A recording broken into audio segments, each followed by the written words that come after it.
Hello guys, দেখো চলে আসছি জঙ্গলে মঙ্গল করার জন্য। সরি, মঙ্গল না, ঘুরতে আসছি। আসলাম, কাজে যাচ্ছিলাম, তো ভাবলাম একটু জঙ্গলে যাই, একটু ঘুরে আসি।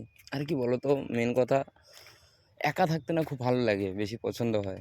তার জন্য জঙ্গলে আসি প্রায় প্রতিদিন। এখন থেকে তো নতুন নতুন ভিডিও এই জঙ্গলেই পাবো আমার। আমি 95% এই জঙ্গলের মধ্যে সময় কাটাই দিই।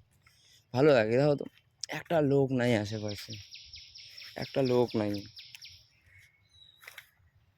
শুধু আমি একা। ভালো কেন লাগবে না? কোন মানুষের ভাল লাগে না একা থাকতে?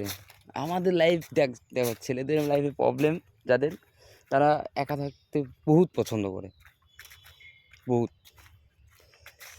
বিশেষ করে লাভ ফেলিয়ার গেলা, আর আমি তো লাভ ফেলিয়ার না। সব বলবো আস্তে আস্তে, আমার লাইফ কি, আমি কে, আমি কেমন ছেলে, সব বলবো। বাই, নেক্সট ভিডিওতে আবার দেখা হচ্ছে। প্লিজ সাবস্ক্রাইব করো, শেয়ার করো, কমেন্ট করো। বাই।